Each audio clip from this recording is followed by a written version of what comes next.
Film diawali dengan memperlihatkan sekelompok anggota geng motor paling barbar di Amerika. Sebentar mereka keliling, kemudian mereka terlihat singgah di sebuah bar. Tidak seperti bar pada umumnya, tempat ini adalah base camp sekaligus pabrik produksi narkoba terbesar yang ada di kota. Pemiliknya adalah ketua geng motor tadi, bernama Denny. Malam itu, sebuah paket besar rencananya akan dikirimkan kepada seorang pembeli. Namun cekcok malah terjadi tatkala anak Denny yang bernama Jojo tidak setuju akan transaksi kali ini karena keuntungannya sangatlah kecil. Mendengar protes tersebut, Denny berpilih untuk tetap pada rencananya karena ternyata penjualan kali ini dilakukan atas saran dari tangan kanan Denny yang paling ia percaya bernama Dalton.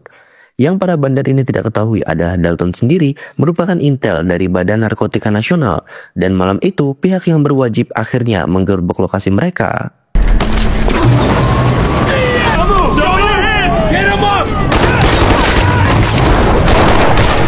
Penggerebekan ini berlangsung sampai keluar karena Denny dan juga Jojo berusaha kabur menggunakan sebuah mobil. Untung saja Dalton dengan cekatan dan pada akhirnya pihak yang berwajib berhasil mengepung mereka.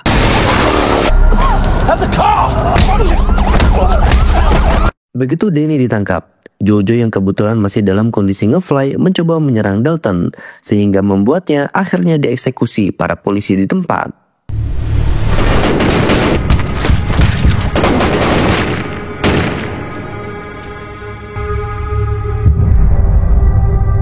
Sebelum benar-benar dibawa pergi oleh aparat, Denny berjanji suatu saat ia akan memberikan pembalasan yang setimpal kepada Dalton. Dalton sendiri tidak peduli dengan ancaman itu karena masih kesal akibat Jojo yang tidak bisa ditangkap hidup-hidup. Broker! Broker! Film pun maju ke 2 tahun kemudian, memperkenalkan kita pada seorang gadis kecil bernama Maddie. Hari itu saat sedang bermain di halaman sekolah, ia dihampiri oleh seorang bocah laki-laki bernama Adit yang hobinya suka membuli orang. Maddie sendiri berusaha memperingatkannya untuk berhenti, namun Adit malah semakin menyebalkan. Alhasil, Maddie pun memberikannya sebuah pelajaran. Give it back. You scared? What, loser? Ask twice. Akibat tindakannya ini, ayah Maddie akhirnya harus dipanggil ke sekolah. Dan begitu tiba, ayah Maddie ternyata adalah Dalton, yang kini sudah pensiun dari profesinya dan merubah nama menjadi Phil Broker. Sesampainya Broker di ruang guru, terlihat orang tua Adit sangat marah. Terlebih lagi pihak sekolah berpendapat bahwa insiden tadi adalah salah Adit sendiri. Meski begitu, wali kelas Maddie tetap menasihati Broker soal mendidik anak. Dari sini ini kita tahu jika Broker dan putrinya merupakan pendatang baru di kota tersebut, sementara istri Broker sendiri sudah lama wafat setahun lalu akibat sakit. It's been hard on her. Her mom was sick for a while. Maddie's mother grew up around there, so... Her file says that your wife died fairly recently. Singkat cerita, kemarahan ibunya Adit yang diketahui bernama Casey tak kunjung mereda. Malah kini ia mengompori suaminya untuk membalas perilaku Maddie kepada ayahnya. Dengan berat hati, sang suami pun menuruti desakan istri, namun yang terjadi malah.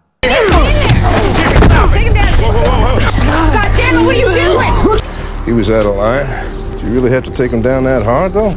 So you moved into the old Griffith place a while back? Aksi Broker tadi membuat Casey sebenarnya sedikit tercengang. Ia benar-benar tidak menyangka jika bapak maupun anak sama-sama brutal. Singkatnya, saat perjalanan pulang, Casey masih lanjut mengoceh kepada suaminya. Ia ngedumul karena suaminya tadi bukannya memberi pelajaran tapi malah berhasil dibuat malu. Dan akibat hal ini, Casey pun berencana untuk tidak berhenti sampai Maddie dan bapaknya bisa dipermalukan. That's what I want to know. How did he buy that new truck? He spun you and dropped you on your ass. I gotta see my brother. Scene lalu memperkenalkan kita pada kakak dari Casey bernama Gator. Malam itu ia didatangi oleh adik perempuannya yang meminta bantuan untuk membalaskan dendam akibat kejadian tadi siang. Awalnya Gator menolak karena menurutnya masalah itu adalah hal yang sepele. Namun karena Casey mendesak, maka Gator akhirnya menurutinya. Pertemuan malam itu pun diakhiri dengan Casey yang meminta narkoba kepada Gator. Dari sini kita tahu jika kakak dari Casey ini adalah seorang bandar narkoba. Heads like you do everyone else. Scare him. Hey, look a little jumpy. I know. Pada keesokan harinya, Broker yang belum bisa terbiasa merawat anak meminta bantuan ke salah satu guru Maddie yang memiliki hubungan cukup dekat dengan dirinya. Ia meminta bantuan untuk mengadakan perayaan ulang tahun Maddie yang akan diadakan tidak lama lagi. Si guru pun menyanggupi dan tak lupa ia juga memperingatkan broker untuk berhati-hati karena insiden kemarin sudah menjadi trending topik di internet. Ini adalah hal buruk karena bisa memicu aksi balas dendam yang kebetulan sudah menjadi tabiat dari mayoritas besar masyarakat di kota tersebut. Let people talk. They decided you're a question mark. Keep it smooth. Check. Akibat peringatan tadi, broker pun menyempatkan diri untuk singgah ke tempat kerja suami Casey. Ia meminta maaf dan berharap hubungan silaturahmi di antara mereka semua dapat terjalin kembali. Suami Casey pun menerima permintaan maaf itu dan hubungan antara kedua pria itu akhirnya membaik. What do we need to do to make this go away, Jimmy? I want you to apologize to my wife because it's what's right. I apologize for what happened. You good now, Jimmy? Meski demikian, karena suami Casey tidak tahu jika istrinya sudah meminta bantuan kepada Gator, alhasil siang-siang di SPBU, broker langsung didatangi oleh beberapa preman anak buah Gator. We don't need your help. He's done.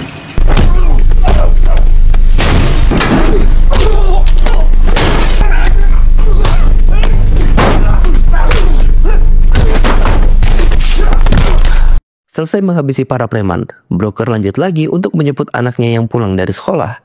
Di tengah perjalanan, mereka pun sempat diberhentikan oleh seorang polisi yang kebetulan mendapat laporan soal perkelahian di SPBU tadi.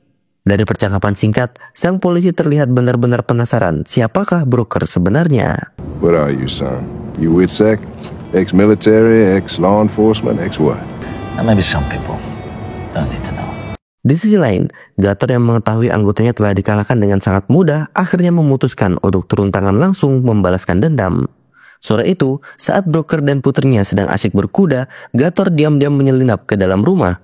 Di sana ia mulai menyisiri setiap ruangan yang ada hingga sampailah ia di sebuah ruangan bawah tanah. Di sana Gator menemukan tumpukan berkas yang ternyata isinya adalah dokumen-dokumen saat broker masih aktif bertugas menjadi seorang intel. Dan sebelum pergi, dari sana Gator sempat membawa kucing kesayangan Maddie.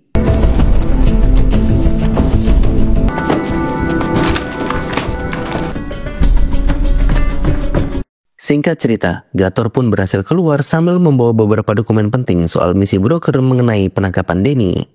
Gator sendiri sebenarnya masih tidak percaya jika dirinya berhasil menemukan agen yang selama ini Danny cari-cari. Sebagai informasi, penyamaran broker yang sangat sempurna 2 tahun lalu sebagai Dalton membuat Danny tidak bisa membalaskan dendamnya karena ia tidak tahu sama sekali identitas Dalton yang asli. Broker. Think I got something big for us. Everything's changing. Kembali ke broker, yang malam itu putrinya terlihat gelisah karena tak bisa berhasil menemukan kucing kesayangannya. Ditambah lagi, boneka yang biasa menemani dirinya di dalam kamar juga ikut menghilang. Singkat cerita, saat putrinya sudah tidur, broker pun mencari kucing peliharaannya di sekitar rumah. Dan sangat terkejut ketika menemukan boneka kesayangan putrinya sudah tergantung di salah satu pohon dengan kalung kucing peliharaannya. Pada keesokan paginya, Gator yang berhasil menemukan sebuah rahasia menyusun sebuah rencana.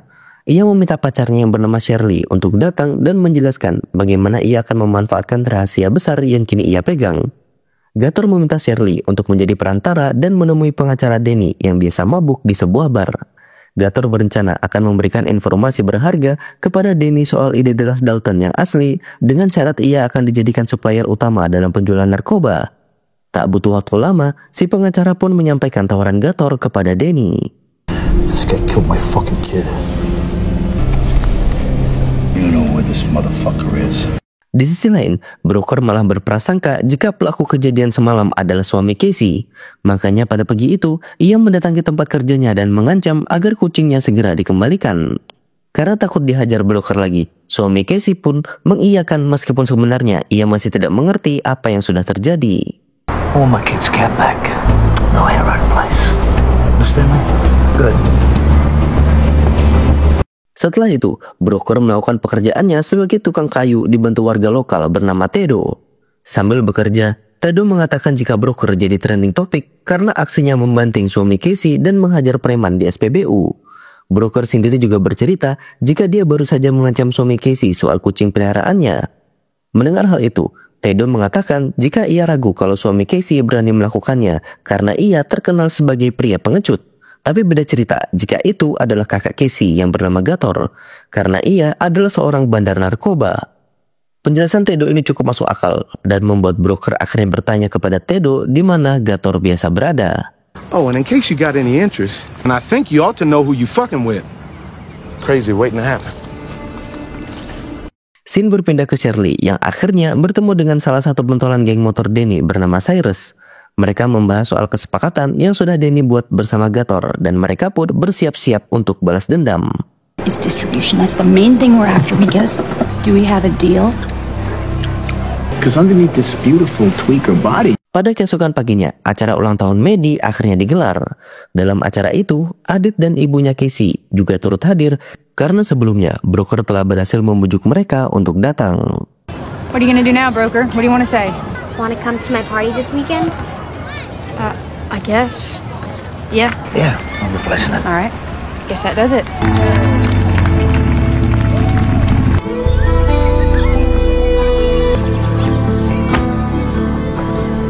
Pada malam harinya, Gator yang mendapat info jika adiknya berbaikan dengan broker datang untuk memperingatinya agar tetap menjaga jarak karena sebentar lagi rencana balas dendam akan dimulai. Casey sendiri menjawab jika Gator tuh harus mengakhirinya karena ia sudah tidak menginginkan balas dendam itu. Mendengar jawaban adiknya, Gator membujuk Casey untuk merubah pikirannya jika ia ingin sepaket kantong narkoba. Go near broker anymore. Pada malam yang sama, broker diam-diam ternyata juga sudah memulai pergerakannya. Dengan bantuan teman lama, broker berhasil menyelidiki latar belakang Gator. Tak sampai di situ, ia juga mendapatkan informasi soal Shirley, pacar Gator yang rupanya ia adalah mantan anggota geng motor Danny 5 tahun lalu dan pernah broker tangkap saat sedang mengedarkan narkoba. Cheryl Marie Mott, ex-biker groupie from Shreveport. One of those times was to your old pal Danny T. Marty, send me a picture, would you? Yeah. Berdasarkan informasi yang ia dapat semalam, paginya broker mendatangi kafe di mana Gator biasa sarapan. Dengan santai tapi tegas, broker memperingatkan Gator jika ia kembali memasuki rumahnya diam-diam, maka ia tidak ragu menghabisinya. Gator yang hanya mengenal broker di atas kertas malah meremehkan peringatan ini, sementara Shirley yang tahu sebrutal apa broker saat beraksi memilih untuk diam. See the house? See, that's my fucking house. Anyone who comes around again will find me standing in it. Karena broker menganggap peringatan dengan kata-kata belum cukup untuk membuat Gator insyaf, membuatnya memutuskan untuk mampir di tempat produksi narkoba milik Gator. Latar belakangnya sebagai mantan intel BNN membuatnya sangat mudah untuk menemukan tempat produksi dan penyimpanan rahasia dari barang haram milik Gator. Di sana, broker memanfaatkan kepiawaiannya untuk membuat beberapa jebakan yang nanti bisa ia gunakan untuk memusnahkan tempat tersebut.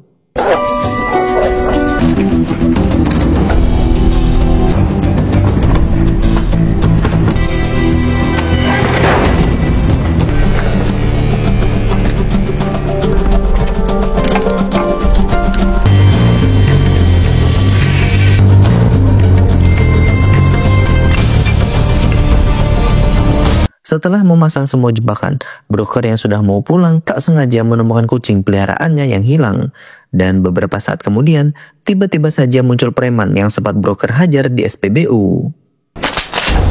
Put the kitty down. Singkatnya, broker pun dihajar dan disiksa habis-habisan. Di sini broker tidak mengkhawatirkan siksaan yang diberikan oleh para preman, melainkan ia lebih khawatir jika jebakan yang ia pasang bisa saja aktif secara tak sengaja saat dirinya masih berada di dalam. Mau tak mau, broker harus segera memberikan perlawanan. You walk like a cop. You fight like a cop.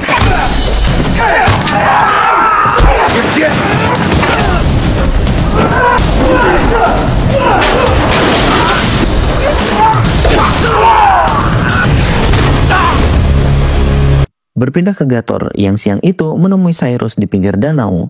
Rencananya, malam ini mereka akan melaksanakan aksi balas dendam dan akan langsung mengeksekusi broker di rumahnya. Nah, di sini Gator bilang dirinya tidak akan ikut ke lokasi, melainkan ia akan pergi ke kafe langganannya sebagai alibi jika broker ditemukan tewas di rumah. Sebagai gantinya, broker akan menyuruh Shirley untuk ikut ke dalam misi. Where is the fuck up? He's about 3 miles south, Route 12. I can draw you a map. Pada malam harinya, broker yang baru saja sampai rumah langsung meminta putrinya untuk berkemas. Mereka akan pergi meninggalkan kota dan berpindah ke tempat lain. Permintaan broker ini membuat Maddie kecewa. Pasalnya ia baru saja merasa nyaman dengan teman-teman di sekolahan.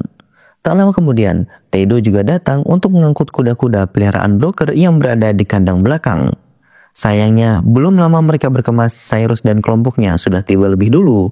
Tedo yang sedang berada di kandang terlebih dahulu menghadapi salah satu anggota Cyrus.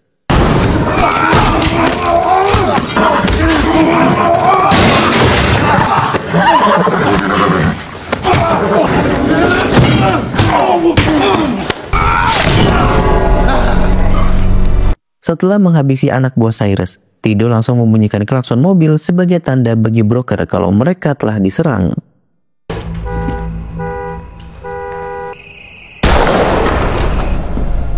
Di dalam rumah, broker segera menyuruh putrinya bersembunyi di basement dan memintanya untuk segera menghubungi polisi.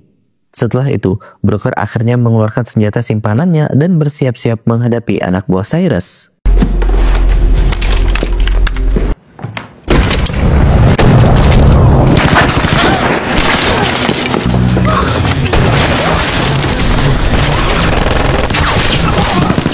Suara tembakan yang menggelegar membuat Maddie sangat ketakutan. Ia pun lari keluar dari persembunyiannya dan salah seorang preman mengejar Maddie kemana ia pergi. Broker yang sadar jika putrinya sedang diincar memutuskan untuk mengejar preman tersebut. Meski si preman sudah mati, Maddie yang keburu panik tetap melanjutkan pelariannya menuju hutan tanpa menoleh ke belakang. Hal itu membuat broker akhirnya harus menghadapi Cyrus dan anak buahnya di tengah hutan. Saat ayahnya berkelahi, Maddie sudah sampai di pinggiran sebuah danau. Di sana ia bertemu dengan Shirley yang langsung membawanya pergi menggunakan speedboat. Broker sendiri berusaha mengejar mereka, namun hasilnya sia-sia.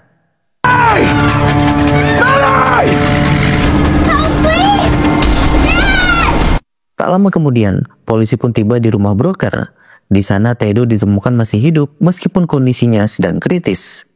Setelah itu, seorang anggota polisi memberitahu broker bahwa mereka mendapatkan telepon dari Maddie yang berhasil menghubungi nomor darurat.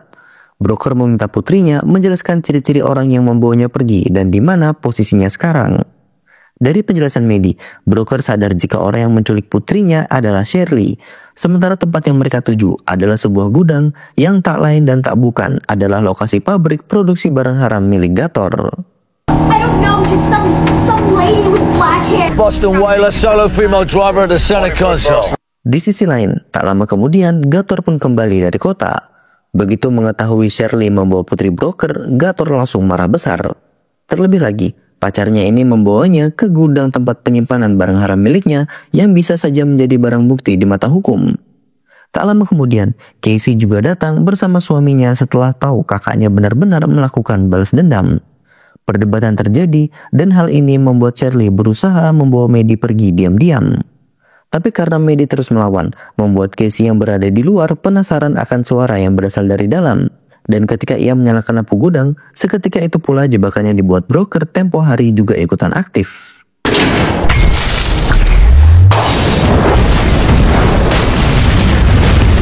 Akibat ledakan tadi, pabrik Gator hancur lebur. Ia menjadi barang bukan main dan dengan emosi ingin membawa Maddie pergi, namun Casey mencegahnya. Karena sudah buta mata, Gator yang hilang kendali malah membunuh adiknya sendiri. Setelah membunuh Casey, Gator yang hendak pergi kebetulan berpas-pasan dengan broker yang baru saja tiba. Hal ini membuat aksi kejar-kejaran pun tak terhindarkan. Sebenarnya, broker bisa saja membrutal dengan menabrak mobil Gator. Namun mengingat putrinya masih di dalam, membuat broker harus berhati-hati. Di sisi lain, polisi berusaha membuat blokade di sebuah jembatan yang mustahil Gator bisa kabur. Sayangnya, palang jembatan yang sudah disiapkan oleh polisi membuat mobil yang dikendarai oleh broker terguling hebat.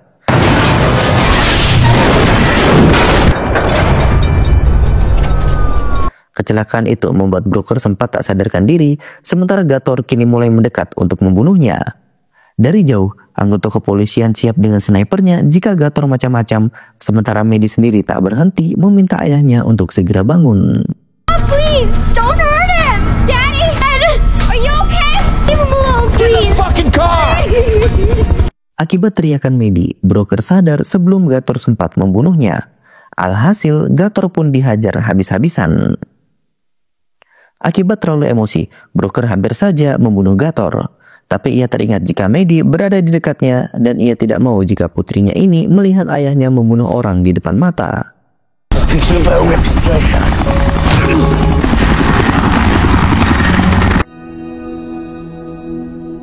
She just saved your life. Akibat kejadian ini, Gator ditangkap, Shirley ditangkap, Cyrus dan anggotanya tewas di tempat. Sementara Casey dan Tido untungnya ternyata masih selamat walaupun terkena tembakan. Film pun menunjukkan beberapa waktu kemudian di mana Danny sang mantan raja narkoba terlihat mendapatkan tamu dari luar yang tak lain dan tak bukan adalah broker. Danny sangat terkejut karena mengira broker pasti mati di tangan anggotanya. Nah, kali ini gantian, broker yang berpesan bahwa ia akan membalas apa yang telah Danny berbuat begitu ia keluar penjara. Dan dengan ini, film pun akhirnya tamat. Selesai sudah alur cerita kita kali ini. Bagaimana menurut kalian aksi dari Jason Statham dalam film Homefront kali ini? Sebelum berpisah, Mimin ingatkan kalian untuk like, komen, dan juga subscribe. Sampai jumpa.